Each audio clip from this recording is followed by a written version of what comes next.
So we got the top 10 worst movies starring WWE wrestlers. Now, before we get started, go ahead, hit that subscribe button and the bell next to it. And disclaimer, guys, if I sound weird right now, my seasonal allergies is kicking my butt and my eyeballs are drier than my elbows and the Sahara Desert at the same time. And yes, that's pretty dry. All right, let's get into this. Like and subscribe right now, or you're going to have terrible luck for the next week. That hip bone's The gone. idea that professional wrestlers should stick to the ring is stale and belittling. Most of these charismatic fighters have since crossed over to acting. Bonesaw. Hey, some wrestler movies are absolutely terrible. R.I.P. to Randy and Savage. unwatchable. Number 10. Kurt Angle, Endgame. I know for a fact this is not Avengers. I mean, obviously they would have put Avengers in game, but when I saw the words in game, the first thing that came to my mind is the MCU. All right, so I would have known if Kurt Angle was in that movie. By the way, personally for me, I like Infinity War more than I like Endgame. Let me know what you guys think. Angle is one of those celebrities who have passed rough stages in his life. He's had to battle countless injuries and addiction. This Olympic gold medalist often looked like the cloned version of Angle, the one we knew and fell in love with almost immediately. Since his life was in shambles, it was appropriate for him to star in a movie like Endgame. The wannabe movie seems like it was a scene cut off of an actual film. Therefore, it wasn't considered the real deal. In Endgame, Angle played a serial killer who derived joy in killing women after sex. What? I know my allergies is kicking my butt, but maybe it's messing up my hearing. There's no way. Hold on. What? In Endgame, Angle played a serial killer who derived joy in killing women after sex. Why would Kurt Angle pick a role like this? He's Kurt Angle. He could have any. He probably had different roles, not like a lot, but he had different roles that probably came across his desk. And why did he pick this role right here? Now, I could be thinking too hard into this. For me personally, and this is probably why I've never became an actor. This is probably why I would never be successful as an actor with this mentality. But it is what it is. All right. For me, if someone offered me a role as an actor in some type of role, I feel like that by playing a certain role, let's say if they offer me a role as a serial killer that gets to kill people and get away with it, I feel like it would end up being like reverse method acting, right? If you know what method acting is, basically you go into a role in real life. Like if you want to play a homeless person in a movie, you hang out with homeless people, you stay outside, you live on the streets for a couple weeks to get the experience so that your acting could be authentic on the screen. But I feel like if I sit with a script for months, study a type of character, try to act like a certain character, then at some point I'm going to be that character. And in the future, I'm going to be thinking like, hey, I just got done playing that serial killer role that got away with everything. But I just thought about this. Last week when I went to that fast food restaurant, when they didn't give me the ketchup package I asked for and they said sorry and I said it was okay, it's not a big deal. Maybe that was a big deal. Maybe it was a bigger deal. Maybe I was being too nice. And someone needs to go there and make sure that person never does this again to anyone else. Right? Like something like that. Like that's just me. I don't know. Maybe I'm tripping. This means that viewers are forced to see his orgasm faces and sounds at every slightest opportunity, even when they get tired of those crazy scenes. You'll likely have a visual representation of the instance weeks after watching it. Why is there a kid in there? Aside, this film looked like the budget allotted for it was only a little above $1. If you're Angie's fan, you might want to check it out to see how he fared, but if not, you should stay out the dark period of his life. Dude, hey, listen, I love Kurt Angle. I don't know pretty much. How do I want to phrase this? Okay, I'm gonna say keep it on Kurt Angle. I don't love Kurt Angle enough to watch a movie of him having orgasm faces over and over again. You can't pay me to watch and listen to that, because for me, some things get stuck in my brain and I don't want to see that over and over. I feel like Kurt Angle really wanted to be in one of those hub movies and he couldn't commit to it. So he wanted to be in something as close to it as possible. He could say, hey, I was just acting. I wasn't really doing anything. I was just acting. Like, that's what I think he was doing. Number 9. Jesse Ventura, Abraxas, Guardian of the Universe. Why do all these movies sound like a Redbox Ventura version of started as MCU one of the movies? greatest wrestlers of his time. He was an incredible commentator who went ahead to become the governor of a real-life state. He hoped to become president after serving his term. That hasn't happened yet, though. Amongst numerous endeavors he has been engaged in, acting is one of them. For a wrestler who was a first-time actor, he wasn't so bad, except the film was a disaster. Abraxas' plot is absurd, and I may not go into full details of the absurdity. All you need to know is that Ventura was an alien cop from a race of aliens that resembles humans. Okay. His partner had mind sex with an earthy woman so they could have a god baby. And What is happening? I don't. Okay. Why does it have to always involve something like this? Okay, so the only thing I could think of when they say that, it sounds like that scene from Demolition Man when they had the helmets on, and because in that time period they couldn't touch each other, and they outlawed swapping of bodily fluids, so they put the helmets on and had intercourse that way. So I don't know what makes them pick these movies to star in. I guess they just take whatever's on the table. Maybe that's just what it is. To get complicated along the way. Aside from the plot, the movie looked like it was filmed by amateurs who were trying their hands on videography for the first time. The quality doesn't cut it for me, and I'm sure it'll be the same feeling for you if you see this 1990 movie. Number 8. Ted DeBias. DeBias? Yes, there are bad movies, but a terrible sequel? It's a no-no for everyone. If you want to avoid starring in an awful movie, do not bother about featuring in a sequel where the original film was a disaster. Ted DeBias was featured in Marine 2. Alright, I know I screw up on my videos a lot, but hearing the name Tobias, or what do you say? Tobias, is that what he said? It's making me cringe a little bit, because I know it's Tibiasi, but I don't know. Whatever. And one wonders why he agreed to this role after seeing how the first film featuring John Cena went. Both movies have the same storyline with different lead characters. If you haven't seen any, count yourself as lucky. I have not seen one. In the movie, Tobias is a Marine who just returned home from war, but shortly, criminals kidnap his wife. They didn't know how they had captured a Marine's wife who can defeat all the bad guys single-handedly to save his wife.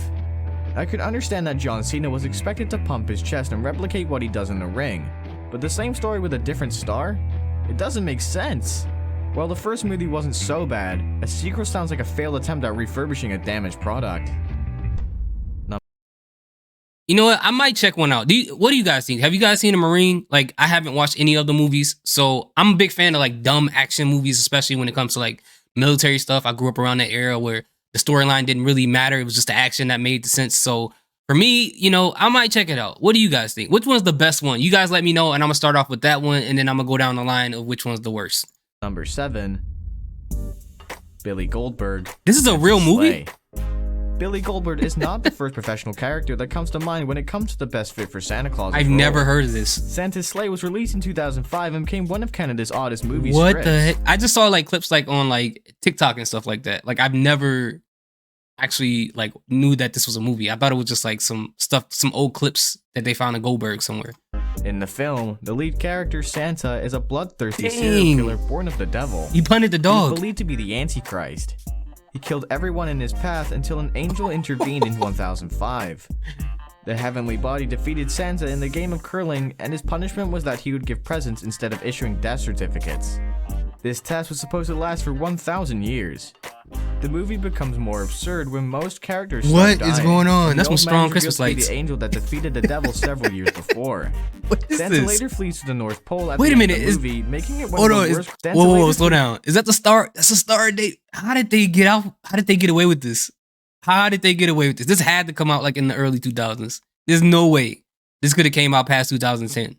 To the North Pole at the end of the movie, making it one of the worst Christmas horror movies to grace the screen. It would have been a hit, but Goldberg's acting and the multi-layered storyline make it a colossal disaster. Listen, man, to be fair, I like a lot of like horror Christmas movies, you know. A lot of them, to be fair, they're made to be really bad. You know, whether we're talking about this one or we're talking about the Jack Frost movie that came out a long time ago where the snowman was actually going around killing people. The only movie that I think of that fits in that category, or I think it was like Krampus that came out a long time ago, but the only one I could think of that fits in that category that I feel like they actually had an attempt of making a good movie was Violent Night. And if you're not a big fan of gore or anything like that, don't watch that. But for me, if there's a movie with gore in it, as long as that's not the only, if it doesn't feel like that's the only reason why they made the movie, I can tolerate the gore. But if it's just gore with no real story, then that's not really for me. Number 6, Big Show, Knucklehead. I heard of this. Contrary to how most wrestlers begin their acting career, Big Show didn't quite start on the right foot. The larger-than-life wrestler started a comedy titled Knucklehead. Honestly, I didn't think you'd laugh that much considering that most of the jokes weren't jokes. He played the role of a dumb giant and a man giant who became an amateur wrestler. He took to wrestling to save his orphanage from shutting down. It gets to the point where children are held hostage to force him to fight for their release. Generally, the movie is a financial and critical bomb. The script is laden with unwanted fart jokes, cliches, and unnecessary fillers. It became one of the worst reviewed movies by WWE studios. Big Show is made for his terrible appearance with his Netflix debut titled The Big Show Show. The film is a warm family sitcom where he plays a fictional version of himself. He has also performed on several USA Network shows and has been cast in much better roles where he puts his talent to good use. Number 5. I have no interest in watching any of that, but the part where the guy bounced out of the bed, it was kind of funny. I'll give it to him, but there's nothing else there that convinced me that I should watch that at all. John Cena, The Reunion. Never seen The this plot one. of The Reunion Or is heard not of it. complicated and it's easy to follow. Following their father's death, Nina is saddled with the responsibility of fulfilling her dad's last wish of reuniting her 3 brothers who are far apart. John Cena played the role of Sam, a cop, Leo his brother is a bondsman, and Douglas is a thief fresh out of prison. 3 of them have different career paths, and there was only one thing that could bring them together. John Cena doesn't play the role of an outright good guy here, but spends most of his time being a jerk. Leo discovered that a con kidnapped one of the wealthiest men in town and convinced his brothers to help him catch the assailant. There's nothing super cool about this movie though, except you're a fan of John Cena and wanted to see how he fared in the role. It just made me think about it. Y'all saw that photo, right? It's been out for a while of John Cena with the skirt and the makeup on and stuff like that. When I first saw that photo, I didn't see any like caption on it or anything. I was like, I know good and well that DC did not cast this man as Harley Quinn. That's the first thing I thought about. And then when I read the caption, I was like, oh, okay. I guess I don't know what this is, but I really thought he was casted as Harley Quinn, man. I mean, I don't want to get into it. Number 4. Edge, Bending the Rules. Never heard of this Edge one has either. been absent from the ring for many years owing to the severity of his injuries. Although he has found a certain level of success in his acting career, he is featured in some wacky movies. Not all of his acting roles have gained positive reviews from movie critics. Bending the Rules is one of those movies that raise eyebrows. It's a 2012 action comedy where he starred alongside comedian Jamie Kennedy. Unfortunately, we don't see the comedic chemistry between them throughout the film despite his efforts. The plot is redundant, with a failed attempt at portraying 2 sides of the law coming together to work as one. It feels like a recycled script with no touch of uniqueness in role delivery.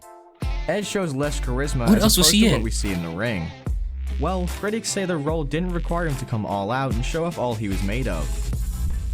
I mean, to be fair, he is with Jamie Kennedy. There's only a handful of movies with Jamie Kennedy in it that I slightly like. Scream, Malibu's Most Wanted. But the way he screwed up The Mask with the Son of the Mask movie, we didn't need that at all. But Edge, I mean, I didn't see this movie, but I liked him in Vikings. But I swear I saw him in some vampire series or movie at one point in time. Maybe I'm just thinking of flashbacks of The Brood, but I swear I saw him in something. Please help me out. Let me know. Number 3. Steve Austin, Stone Okay, Cold, I saw this one. Condemned. Aside from wrestling, Steve Austin is a successful man. He has the Midas touch in any endeavor, and it's hard to not root for him.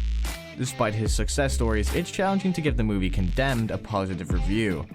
Stone Cold plays the role of Jack Conrad, a criminal purchased by a television producer to fight with other prisoners. The film sets 10 convicts against themselves in an illegal game of cat and mouse where they must fight to death. The last man standing is freed, and the producer pockets millions from the match. The event is broadcast live to a public audience. This film was a box office disaster that lasted only 4 weeks in the cinemas. The production team lost over $15 million. 15 million? Stone Cold is arguably one of the biggest WWE stars, but his greatness didn't reflect in this movie, else it could have been a success. Now it's time for today's best pick. The Rock is one of the greatest actors of our time and is featured in countless blockbusters. Movies like Southland Tales don't cut it for most critics. You'll find out why. Too fair, huh? Number 2. The Rock, Southland Tales. Oh, Dwayne I never Johnson seen has this. a successful career as both an Or heard famous of it. Hollywood star and a wrestler. He has starred in countless movies that keep his fans running to the cinemas to catch a glimpse of his theatrical prowess. This movie titled Southland Tales isn't one of those movies that gets you excited. Oh, I mean, the title doesn't get you excited, but I might want to see it because of this. Because with him and Sean William Scott, I love them two together in The Rundown, which is one of my favorite rock movies, one of my top 3 favorite rock movies. These two did great together. So knowing that they're in here together, I'm gonna have to check this one out. Unlike others, it's the follow-up to Donnie Darko, a masterpiece Oh, that is launched it? Jake Gyllenhaal's career. Both movies are weird and have a surreal end, but one seems to be way better than the other. I gotta check this After out. its first screening at Cannes, Richard Kelly was praised for producing Donnie Darko, but critics lambasted his sophomore effort. Unfortunately, things didn't get better for the movie as time progressed. Critics say it was an unfathomable disaster. Due to disaster raised and negative reviews, the theatrical release was shelved and it aired in only 63 theaters in the whole of the United States. Before we move on, I have a little challenge for you that'll take 5 seconds to complete. So here's the deal. Just leave a like on the video, smash the subscribe button, and hit the notification bell, and you'll get 25 years of good luck. Try it. It really works. Number 1. Triple H, The Chaperone. Oh, I've heard of this one. The Chaperone is a 2011 comedy film designed to mirror the life of a near-perfect man judging by what his daughter thinks. The main character tries to live a decent life for his daughter's sake. Triple H plays the role of Ray Bradstone, who is the best getaway driver in town. His bank-robbing crew enlists him for a robbing heist and he agrees to do the job. A few hours to the operation, he backs out. Instead of participating in the robbery, he volunteers for his daughter's class field trip. The robbery operation didn't go as planned and his boss blamed him for that. They launched a chase for the children's bus he was riding and chased it to New Orleans. This explains what the entire story is all about. Although it is said to be a comedy, there are only a few fun moments that may not even enlist laughter. The movie made roughly $50,000 and was a huge financial disaster for the company. There you have it. Although these movies feature some of our favorite WWE superstars. Yeah, so a lot of these movies I have not seen. The only one I've seen was The Condemned. And yeah, that was pretty much it. I've never seen any of the rest of them, which I'm impressed because I thought this list was literally going to pull most of these out of the WWE studio movies, which would have been pretty easy and would have been like messed up at the same time. But it is what it is. You make bad movies, you end up on these type of lists. What do you guys think? What is a movie that should have been on this list that was not on this list? What movies are on this list that should not be on this list? Also, which one, if you've seen all of these, which ones are the best ones and which ones are the worst ones? Let's talk about it in the comment section. Thank you guys so much for watching. Salute. Peace. Have a good day. Oh yeah, I know Triple H was in Blade 3. I wasn't thinking of Edge when I was talking about, I wasn't thinking about Triple H in Blade 3 when I was referring to Edge and vampire movies. I know I saw Edge in something vampire related. I swear I did. If it was The Brood, then there it is. But I swear it was a show. I gotta look that up. IMDb, here I come. Have a good day, guys.